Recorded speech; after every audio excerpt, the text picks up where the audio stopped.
You're watching ABC 7 News at 11 on your side.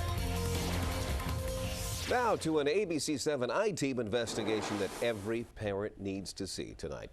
A young woman tells us about her horrifying ordeal after being targeted from an affluent Northern Virginia suburb into the dangerous world of prostitution. As Pamela Brown reports tonight, the Fairfax County victim was just a sophomore in high school when she was turned into a sex slave. A little girl with a love for sports and a seemingly charmed life with her upper middle class family in Fairfax, Virginia. My mom and dad, they make good money. Later, a standout student at an esteemed Virginia prep school. I made honor roll. But at 16, low self-esteem made her vulnerable. I was bullied in school. I think that kind of led on to the insecurities. And then one chance encounter turned her life upside down. It all started while she was waiting at this bus stop at the Springfield Metro station in the summer of '09. A man was sitting on these steps. She caught his eye and he approached her.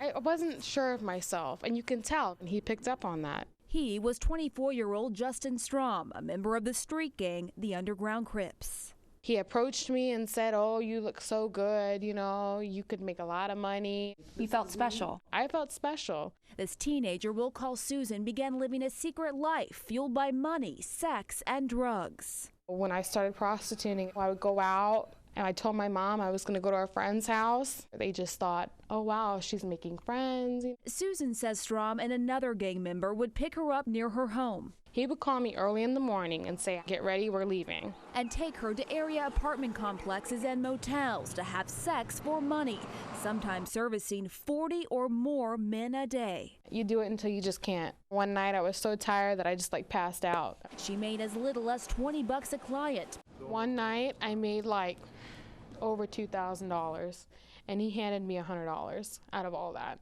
To numb the pain, she used ecstasy and cocaine.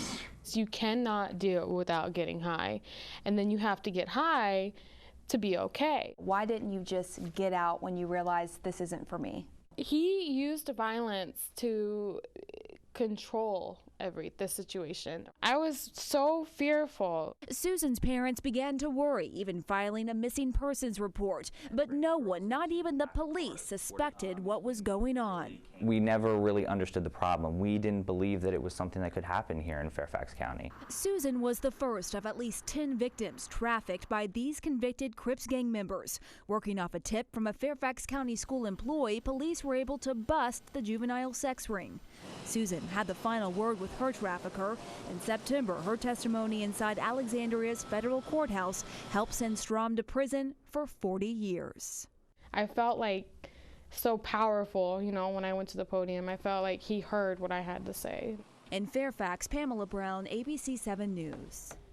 Very nice work, Pamela. Now, her story doesn't end tonight. Tomorrow on ABC 7 News at 5, Pamela will speak with one of the convicted Crips gang members from federal prison. And we'll also take a look at the different ways that gangs recruit girls, and we'll see where that's happening. Something you need to see.